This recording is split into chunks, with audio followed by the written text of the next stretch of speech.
Next നമ്മൾ ocean energy റിസോഴ്സസിലെ wave എനർജിയാണ് പറയാനുള്ളത്. ടൈഡൽ എനർജി ഡീറ്റെയിൽ ആയിട്ട് പറഞ്ഞിട്ടുണ്ടായിരുന്നു. Next wave energy. വേവ് എന്ന് പറയുന്നത് എന്താണ്? തിരമാലയാണ്. വേവ് എനർജി എന്ന് പറയുന്നതും എങ്ങനെയാണ്? വേവിൻ്റെ ഒറിജിനേഷനുമാണ് ഫസ്റ്റ് സ്ലൈഡിൽ പറഞ്ഞത്. Differential warming of the earth causes pressure difference in the atmosphere which generate winds. അപ്പം വിൻഡ്സിൻ്റെ എഫക്റ്റാണ് വേവ്സ് എന്ന് പറയുന്നത്. വിൻഡ്സ് നമ്മൾ വിൻഡ് എനർജിയുടെ ചാപ്റ്ററിൽ ഡീറ്റെയിൽ ആയിട്ട് പഠിച്ചിട്ടുള്ളതാണ് എങ്ങനെ വിൻഡ് ജനറേറ്റ് ചെയ്യുന്നത്. എർത്തിൻ്റെ ഡിഫറൻഷ്യൽ വാർമിംഗ് മൂലം പ്രഷർ ഡിഫറൻസിൽ അറ്റ്മോസ്ഫിയറിൽ ഉണ്ടാകുന്ന പ്രഷർ ഡിഫറൻസ് മൂലം ഒരു ഭാഗത്തു നിന്നുള്ള എയർ മറ്റൊരു ഭാഗത്തേക്ക് ഫ്ലോ ചെയ്യുകയാണെന്നുള്ളത് പറഞ്ഞിട്ടുണ്ടായിരുന്നു. As a winds move across the surface of open bodies of water they transfer some of their energy to the water and create waves. ഇങ്ങനെയുള്ള ഈ വിൻഡ്സ് നമ്മളെ ഓഷ്യൻ്റെ സർഫേസിൽ വരുന്ന സമയത്ത് എന്ത് സംഭവിക്കും? ഈ ഒരു എനർജി എന്ത് ചെയ്യും? ഓഷ്യൻസ്ക്ക് ട്രാൻസ്ഫർ ചെയ്യും. അതിൻ്റെ എഫക്റ്റ് ആയിട്ടാണ് നമ്മളെ ഈ ഒരു ഓഷ്യൻ വാട്ടറിൽ വേവ്സ് ക്രിയേറ്റ് ചെയ്യുന്നത്. ക്ലിയർ ആയെന്ന് വിചാരിക്കുന്നു. വിൻഡ്സ് നമ്മളിപ്പോൾ പറഞ്ഞ വിൻഡ്സ് സണ്ണിൻ്റെ ഡിഫറൻഷ്യൽ വാർമിംഗ് ഓഫ് എർത്ത് മൂലം വിൻഡ് ഉണ്ടാവും. ആ വിൻഡ് സർഫേസ് ഓഫ് ദ വാട്ടറിൽ വരുന്ന സമയത്ത് ഓഷ്യൻ്റെ സർഫേസിലുള്ള വാട്ടറിൻ്റെ ഭാഗത്തേക്ക് വരുമ്പോൾ ആ വിൻഡിൽ നിന്നുള്ള എനർജി വാട്ടറിലേക്ക് കൺവേർഷൻ ചെയ്യും, ട്രാൻസ്ഫർ ചെയ്യും. അതിൻ്റെ എഫക്റ്റായിട്ട് നമുക്ക് വേവ്സ് ക്രിയേറ്റ് ചെയ്യപ്പെടുകയാണ് ചെയ്യുന്നത്. The amount of energy transferred and the size of the resulting wave depend on the wind speed, the length of time for which the wind blows and the distance over which the wind blows. ഈ ഒരു amount എത്രത്തോളം amount transfer ചെയ്യും എന്നുള്ളത് അതിൻ്റെ റിസൾട്ടാണ് നമ്മളെ വേവിൻ്റെ size ഉണ്ടാവുക. അതായത് ഡിപ്പെൻഡ് ഓൺ ദ വിൻഡ് സ്പീഡിനനുസരിച്ച് വലിയ നല്ല സ്പീഡുള്ള വിൻഡാണ് നമ്മളെ ഓഷ്യൻ്റെ സർഫേസ് കൂടെ വരുന്നത് വെച്ചാൽ നല്ല ഹൈറ്റിൽ നമുക്ക് വേവ്സ് വരും. അതേപോലെ ടൈമിനും ഒക്കെ ഡിപ്പെൻഡ് ചെയ്തിരിക്കും. ഓക്കെ, എത്ര ഏരിയയാണ് അതിനൊക്കെ ഡിപ്പെൻഡ് ചെയ്തിരിക്കും എങ്ങനെയാണ് origin of the wave energy എന്ന് പറയുന്നത്. അതേപോലെ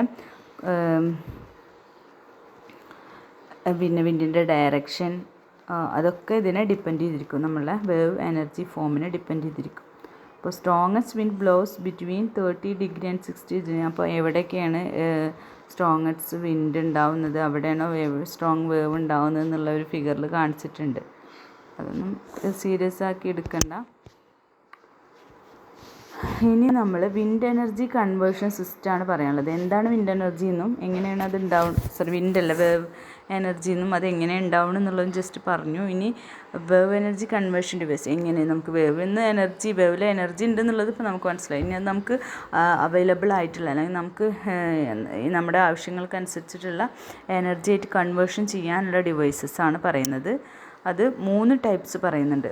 to extract wave energy, the wave energy conversion device has 2 or more bodies that move relative to each other while at least one body interact with the wave.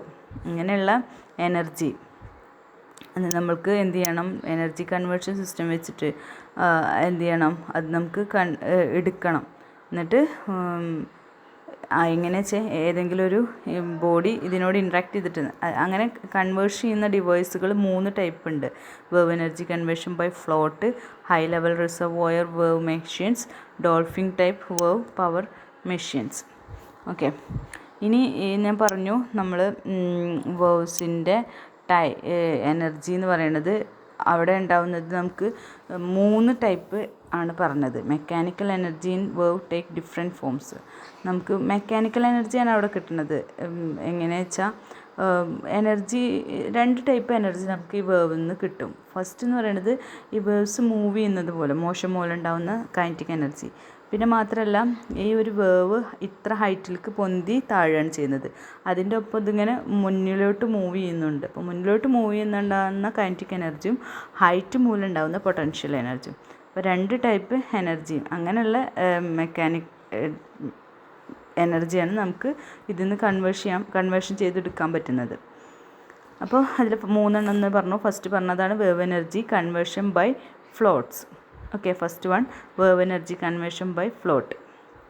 അപ്പോൾ എങ്ങനെയാണ് ഒരു float മൂലം നമ്മളതിനെ floating എന്നുള്ള ആ ഒരു ഇതിൽ നിന്ന് അതിനെങ്ങനെ കൺവേർട്ട് ചെയ്യുന്നു എന്നുള്ളതാണ് പറയുന്നത്. അതിൻ്റെ അങ്ങനെ കൺവേർട്ട് ചെയ്യുന്ന ഒരു ഫ്ലോട്ട് മൂലം കൺവേർട്ട് ചെയ്യുന്ന ഡിവൈസാണ് ഇവിടെ കാണിച്ചിരിക്കുന്നത്. ഇതിൻ്റെ ഒരു സ്കീമാറ്റിക് ഡയഗ്രാമാണ്. അതിൻ്റെ ഒറിജിനൽ ഫിഗർ ഇവിടെ കാണിച്ചതാണ്. ഇങ്ങനെയാണ് അതിൻ്റെ നമുക്ക് കാണുമ്പോൾ ഉണ്ടാവുക. ഉള്ളിലത്തെ അവിടെ വേറെ കാണിച്ചിരിക്കുകയാണ് കേട്ടോ. ദൂരം നോക്കുമ്പോൾ ഇങ്ങനെയാണ് ഉണ്ടാവുക. A float moves up and down with waves. Underwater flotation takes stabilize the float. A piston connected to the float move up and down with the waves, thereby compressing air into the flotation tanks. The compressed air is used. അപ്പോൾ ഇത് വെച്ചിട്ട് നമുക്ക് പറഞ്ഞാൽ ഒന്നും മനസ്സിലാവില്ല. അപ്പോൾ ഞാൻ എൻ്റെ സ്കീമാറ്റിക് ഡയഗ്രാം വെച്ചിട്ട് പറഞ്ഞുതരാം. അപ്പോൾ ഇവിടെ എന്ന് പറഞ്ഞത് vertical motion of water. Vertical motion എന്ന് പറഞ്ഞാൽ അപ്പ് ആൻഡ് ഡൗൺ മോഷനാണ് ഇവിടെ ഉപയോഗപ്പെടുത്തുന്നത്. വേഴ്സിൻ്റെ up and down motion use ചെയ്തിട്ടാണ് എനർജി കൺവേർഷൻ നടത്തുന്നത്. അപ്പം ഇവിടെ ഒരു സ്ക്വയർ ഫ്ലോട്ട്സ് കാണുന്നുണ്ട്. ഒരു സ്ക്വയർ രൂപത്തിലാണ്. ഇതിൽ 4 സ്റ്റാൻഡ് പോലെ കാണുന്നില്ല, അതാണ് സ്റ്റോറേജ് ടാങ്ക് ആയിട്ട് പറയുന്നത്. ആ സ്റ്റാൻഡിൻ്റെ മുകളിലുള്ള അതാണ് സ്റ്റോറേജ് ടാങ്ക് ആയിട്ട് പറയുന്നത്. പിന്നെ അതിൻ്റെ സെൻറ്ററിൽ അതാ ഒരു സ്ക്വയർ കാണുന്നത്, ഒരു ഇത്, അതാണ് ഫ്ലോട്ടിംഗ് സ്ക്വയർ എന്ന് പറയുന്നത്. പിന്നെ അതിൻ്റെ മുകളിലൊരു പിസ്റ്റണും അതിൻ്റെ മുകളിൽ സിലിണ്ടർ ഉണ്ട്, ചെക്ക് വാൾവ് ഉണ്ട്, ഔട്ട്ലെറ്റ് ചെക്ക് വാൾവ് ഉണ്ട്. ഇത്രയാണ് ഇതിൽ വരുന്ന കോമ്പോണൻസ്. അപ്പം ഈ square float moves up and down with വാട്ടറിനനുസരിച്ചിട്ട് ഈ ഒരു സ്ക്വയർ ഫ്ലോട്ട്, ഈ ഒരു സ്ക്വയർ ഭാഗം എന്ത് ചെയ്യും, അപ്പ് ആൻഡ് ഡൗൺ മൂവ് ചെയ്യും. പിന്നെ അതിൻ്റെ പ്രത്യേകത, ആ പിസ്റ്റൺ എന്ന് പറയുന്നത് മൂവ് ചെയ്യും. എന്തിന് പിസ്റ്റൺ എന്തിനോടാണ്, ആ ഫ്ലോട്ടിനോടാണ് കണക്ട് ചെയ്തിട്ടുള്ളത്. Piston connected to float. അതുകൊണ്ട് എന്താണ്, ഈ ഫ്ലോട്ട് മൂവ് ചെയ്യുന്നതിനനുസരിച്ച് പിസ്റ്റണും മൂവ് ചെയ്യും. പക്ഷേ ആ ഒരു സിലിണ്ടർ കണ്ടോ, പിസ്റ്റൻ്റെ മുകളിൽ ആദ്യം ഒരു ഫ്ലോട്ട്, സ്ക്വയർ ഫ്ലോട്ട്, അതിൻ്റെ മുകളിൽ പിസ്റ്റൺ, അതിൻ്റെ മുകളിൽ സിലിണ്ടർ. ആ സിലിണ്ടർ കണക്റ്റഡ് ടു എന്ത് ചെയ്യാണ്, നമ്മുടെ ബയോൺസി സ്റ്റോറേജ് ടാങ്കാണ്. Buoyancy and air storage tank. Buoyancy എന്താണെന്നുള്ളത് നിങ്ങൾക്ക് അറിയണ്ടാവും. വാട്ടറിൽ നമുക്ക് എന്തെങ്കിലും വസ്തുക്കളിട്ട് അത് ബാലൻസ് ചെയ്യാനുള്ള ആ ഒരു കഴിവിന്, അല്ലെങ്കിൽ അതിന് എതിരെ പ്രവർത്തിക്കുന്ന വാട്ടറിലുള്ള ആ ഒരു ഫോഴ്സിനെയാണ് നമ്മൾ ബയോൺസി ഫോഴ്സ് എന്ന് പറയുന്നത്. അപ്പം piston moves with the float. Piston float move ചെയ്യുന്നതിനനുസരിച്ച് മൂവ് ചെയ്യും. But the cylinder does not move because cylinder is connected to the storage tank. Storage tank stationary എന്ന് പറഞ്ഞിട്ടുണ്ട്, അതിനോട് കണക്ട് ചെയ്തിട്ടാണ് ഇരിക്കുന്നത്. അപ്പോൾ ഇത് പറഞ്ഞാൽ square floats moves up and down with water move ചെയ്യുന്നതിനനുസരിച്ചിട്ട് സ്ക്വയർ ഫ്ലോട്ട്സ് മൂവ് ചെയ്യും. Next one, 4 large underwater flotation tanks stabilize the platform which is supported by buoyancy force and no vertical or horizontal displacement occur due to its wave motion. ഈ ഒരു buoyancies and air storage ടാങ്കിന് എയറിൻ്റെ move മൂലം എന്തുണ്ടാവില്ല, motion ഉണ്ടാവില്ല, അത് സ്റ്റേഷനറിയാണ്. Next, a piston is attached to the float and the cylinder is attached to the stationary platform. അത് പറഞ്ഞു, പിസ്റ്റൺ മൂവ് ചെയ്തിട്ടുണ്ട്. അത് സിലിണ്ടർ എന്ന് പറയുന്നത് സ്റ്റേഷനറി ആയിട്ടാണ് കണക്ട് ചെയ്തിരുന്നത് പിസ്റ്റൺ. അപ്പോൾ സ്വാഭാവികമായിട്ടും പിസ്റ്റൺ എന്ത് ചെയ്യും, ഫ്ലോട്ടിനനുസരിച്ച് മൂവ് ചെയ്യും. ഈ ഒരു സിലിണ്ടർ സ്റ്റേഷനറി ആയിട്ടുള്ള സ്റ്റോറേജ് ടാങ്കിനോട് കണക്ട് ചെയ്ത കാരണം അത് മൂവ് ചെയ്യില്ല. Okay. The downward motion of the piston draws air into the cylinder through inlet valve. The air compressed by the upward motion of piston and the compressed air is supplied to the underwater. അപ്പോൾ piston താഴേക്ക് move ചെയ്യുന്ന സമയത്ത് എന്ത് ചെയ്യും, water up and down മോഷനില്ല, water move ചെയ്യുന്നതിനനുസരിച്ചിട്ട് ആ ഒരു ഫ്ലോട്ട് മൂവ് ചെയ്യും. ഫ്ലോട്ടിൻ്റെ ഒപ്പം എന്ത് ചെയ്യും, പിസ്റ്റണും മൂവ് ചെയ്യും. അപ്പോൾ ഫ്ലോട്ട് താഴേക്ക് മൂവ് ചെയ്യുന്ന സമയത്ത് എന്ത് ചെയ്യും, ഈ ഒരു ചെക്ക് വാൾവ് കണ്ടില്ല, അതിൽ കൂടി എന്ത് ചെയ്യും, ആ സിലിണ്ടർക്ക് ആവശ്യത്തിനുള്ള കൂടുതൽ എന്ത് ചെയ്യും, എയർ എടുക്കും. അതിങ്ങനെ ലൂസ് ആവല്ലേ, പിസ്റ്റൺ താഴത്തേക്ക് വരുമ്പോൾ അതിൻ്റെ ഉള്ളിലേക്ക് എയർ കയറും. ദെൻ എന്ത് ചെയ്യും, നമ്മൾ ഇപ്പം ഈ ഒരു ഫ്ലോട്ട് താഴേക്ക് മൂവ് ചെയ്യുമ്പോൾ അതിൻ്റെ ഉള്ളിലേക്ക് എയർ കയറി ദെൻ നമ്മൾ വീണ്ടും അപ്പ് മൂവ് ചെയ്യും. ഈ ഒരു ഫ്ലോട്ട് മുകളിലേക്ക് പോണ സമയത്ത് അതെന്ത് ചെയ്യും, അവിടെയുള്ള എയർ കംപ്രസ് ചെയ്യും.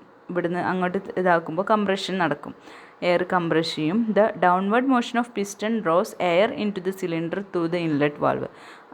താഴേക്ക് മൂവ് ചെയ്യുമ്പോൾ ഇൻലെറ്റ് വാൾവിൽ കൂടി എയർ എടുക്കുകയും ചെയ്യും. The air compressed by the upward motion of piston and the compressed air is supplied to the underwater. ഇങ്ങനെ കംപ്രസർ എയർ എന്ത് ചെയ്യും, അണ്ടർ വാട്ടർക്ക് ആ ഒരു ഇവിടുന്ന് അങ്ങോട്ട് മുമ്പ് ഔട്ട്ലെറ്റ് വാൾവിൽ കൂടി കംപ്രസ്ഡ് എയർ എന്ത് ചെയ്യും, അണ്ടർ വാട്ടറിലേക്ക് സപ്ലൈ ചെയ്യും. Okay. The air compressed by the upward motion of piston and the compressed air is supplied to the underwater flotation tank which also acts as a storage tank. Air turbine run by the compressed air is attached to the storage tank which will generate electricity. അപ്പോൾ ആ ഒരു air turbine ഈ ഒരു compressed എയറിന് അനുസരിച്ചിട്ടുള്ള ഒരു air turbine എന്ത് ചെയ്യണം, storage ടാങ്കിന് attach ചെയ്ത് കൊടുത്താൽ സ്വാഭാവികമായിട്ടും ഈ കംപ്രസ്ഡ് എയർ വരുന്നതിനനുസരിച്ചിട്ട് എന്ത് ചെയ്യും, അവിടെ ടർബൈൻ കറങ്ങും. ജനറേറ്റർ വെച്ചിട്ട് നമുക്ക് ഇലക്ട്രിസിറ്റി പ്രൊഡ്യൂസ് ചെയ്യാൻ വേണ്ടി പറ്റും. ഇത്രയാണ് എന്ത് പറയുന്നത്, വേവ് എനർജി കൺവേർഷൻ ബൈ ഫ്ലോട്ട്സിൽ പറയുന്നത്. 3 ഉണ്ടെന്ന് പറഞ്ഞു. Wave energy conversion by floats, പിന്നെ എന്താ പറഞ്ഞത്, reservoir wave machine, high level reservoir wave machine, then dolphin type wave power machine. അപ്പോൾ ആദ്യത്തെ ഫസ്റ്റ് വൺ പറഞ്ഞു കഴിഞ്ഞു. എന്താണ് wave energy conversion by float. Clear ആയി എന്ന് വെച്ചിരിക്കുന്നു. Up and down motion use ചെയ്തിട്ടാണ് ഇവിടെ എനർജി കൺവേർഷൻ നടത്തുന്നത്. അതിൻ്റെ ആ ഒരു സ്കീമാറ്റിക് ഡയഗ്രാണ്. ആ ഫ്ലോട്ടാണ് മൂവ് ചെയ്യുന്നത്, താഴെയുള്ള സ്റ്റോറേജ് ടാങ്ക് മൂവ് ചെയ്യുന്നില്ല. താഴേക്ക് അപ്പ് ആൻഡ് ഡൗൺ മോഷൻ നടക്കുന്ന സമയത്ത് ഫ്ലോട്ട് താഴേക്ക് മൂവ് ചെയ്യുമ്പോൾ പിസ്റ്റണും താഴേക്ക് വരും. അപ്പോൾ എന്ത് ചെയ്യും, ആ ഒരു സിലിണ്ടറിൽ എയർ നിറയും. ദെൻ മുകളിലേക്ക് മൂവ് ചെയ്യുമ്പോൾ, ഫ്ലോട്ട് മുകളിലേക്ക് മൂവ് ചെയ്യുമ്പോൾ പിസ്റ്റൺ മുകളിലേക്ക് മൂവ് ചെയ്യും. അപ്പോൾ എയർ കംപ്രസ് ചെയ്യും. കംപ്രസ് ചെയ്ത എയർ ഔട്ട്ലെറ്റിൽ കൂടി സ്റ്റോറേജ് ടാങ്കിലേക്ക് വരും. അതിനോടനുബന്ധിച്ചിട്ട് ഒരു എയർ ടർബൈൻ കണക്ട് ചെയ്ത് കൊടുത്താൽ സ്വാഭാവികമായിട്ടും എയർ ടർബൈൻ കറങ്ങും. ജനറേറ്റർ വെച്ചിട്ട് നമുക്ക് ഇലക്ട്രിസിറ്റി പ്രൊഡ്യൂസ് ചെയ്യാൻ വേണ്ടി പറ്റും. ഇത്രയാണ് അതിൽ വരുന്നത്. നെക്സ്റ്റ് പറയുന്നത് ഹൈ ലെവൽ റിസർവോയർ വേവ് മെഷീനാണ്. ഹൈ ലെവൽ റിസർവോയർ വേവ് മെഷീനിൽ ഇതേപോലെ ഒന്നുമില്ല. ഇവിടെ അത് ഒരു കോമ്പോസിറ്റ് പിസ്റ്റൺ കാണിക്കുന്നുണ്ട്. അത് മുകളിലേക്ക് ഇവിടെ കണ്ടോ, മുകളിൽ ഒരു ഇൻലെറ്റ് ചെക്ക് വാൾവ് ഉണ്ട്, അതുപോലെ ഡിസ്ചാർജ് വാൾവ് ഉണ്ട്. ഈ ഡിസ്ചാർജ് വാൾവിൻ്റെ മുകളിലായിട്ടൊരു റിസർവോയർ കാണുന്നുണ്ട്. High level reservoir wave machine എന്നാണ് അതിൻ്റെ പേരിൽ പറഞ്ഞിട്ടുള്ളത്. അവിടെ മേക്ക് യൂസ് ഓഫ് വെർട്ടിക്കൽ, ഇവിടെ വെർട്ടിക്കൽ മോഷൻ തന്നെയാണ് യൂസ് ചെയ്യുന്നത്.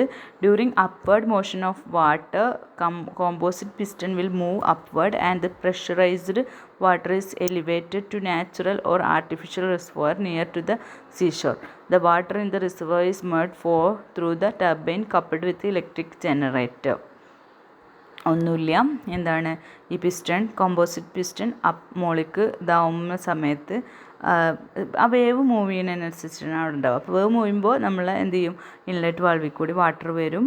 എന്ത് ചെയ്യും, വാട്ടറിൽ നിറയുന്ന സമയത്ത് എന്ത് ചെയ്യും, കോമ്പോസിറ്റ് പിസ്റ്റൺ മുകളിലേക്ക് പൊന്തിക്കുന്ന സമയത്ത് മുകളിലേക്ക് മൂവ് ചെയ്യിപ്പിക്കുമ്പോൾ എന്ത് ചെയ്യും, ആ ഡിസ്ചാർജ് വാൾവിൽ കൂടി റിസർവോയർക്ക് വെള്ളം പോവും.